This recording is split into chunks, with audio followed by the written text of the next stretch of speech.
জুলাই সনদের একটা খসড়া তো দাঁড়িয়ে গেছে, কিন্তু যেটা বাকি আছে যে বাস্তবায়ন কিভাবে হবে সেই নিয়ে তর্ক। এবং এক্ষেত্রে দুটো প্রশ্ন প্রধান। একটা হচ্ছে জুলাই সনদের বাস্তবায়নের আইনি বাধ্যবাধকতা, অর্থাৎ এটার গ্যারান্টি, এটা যে বাস্তবায়িত হবে।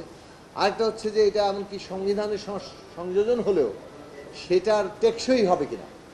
এই দুটো বিষয় নিয়ে আমরা আসলে এখন তর্ক করছি, এবং এই দুই বিষয় নিয়ে কিভাবে এক এক দল এক এক রকম প্রস্তাব দিয়েছে সেগুলো একসাথে করে ঐকমত্য কমিশন সামনে এনেছে। আমরা মনে করি যে পারস্পরিক আলাপ আলোচনার মধ্যে, মানে ঐকমত্য কমিশন তো নিজে কোনো জিনিস চাপিয়ে দিতে পারে না। এখন এটা রাজনৈতিক দলগুলোর মূলত দায় যে তারা নিজেরা আলাপ আলোচনা করে কোনো ঐকমত্য আসতে পারে কিনা, কিংবা কোনো ঐক্যবদ্ধ সমাধান তারা খুঁজে বের করতে পারে কিনা।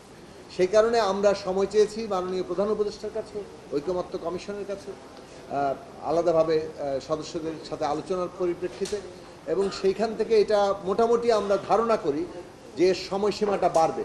অর্থাৎ ঐকমত্য কমিশন বাস্তবায়ন নিয়ে যে আলোচনা শুরু করেছে এই পর্বের সময়সীমা আরও কিছুটা বাড়বে, এবং এর মধ্যে আমরা রাজনৈতিক দলগুলো ইতিমধ্যেই আলাপ আলোচনা শুরু করে দিয়েছি।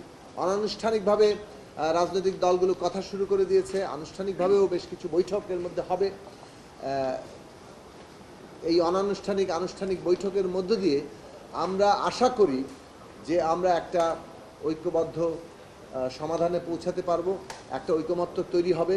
কিভাবে জুলাই সনদ বাস্তবায়িত হবে, মানে তার গ্যারান্টি কী হবে, এবং এইটা সংবিধানের সংযোজনে হলেও সেটা কীভাবে টেকসই হবে, এই দুই পথ সম্পর্কে আমরা একটা জায়গায় পৌঁছাতে পারবো। ঐকমত্য কমিশনের সাথে আমাদের যে আলাপ আলোচনা হয়েছে যে আমরা আবার বুধবারে একটা টেন্টেটিভলি টাইম ঠিক করা হচ্ছে বসার জন্য, কিন্তু কোনো সময়ই জাতীয় প্রয়োজনের চাইতে উঠে না।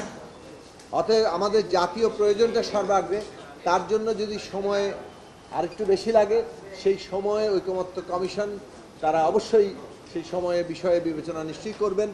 এবং প্রধান আগ্রহের জায়গা হচ্ছে রাজনৈতিক দলগুলো ঐকমত্যের জায়গাটা আসতে পারছে কিনা, এবং সেইটা হয়তো বুধবারে যদি আমরা বসিও সেখানে যদি আবারও সময় লাগে, আবারও সময় বর্ধিত করা হবে, সেই রকম একটি আলাপ আলোচনা আমাদের ইতিমধ্যে হয়েছে।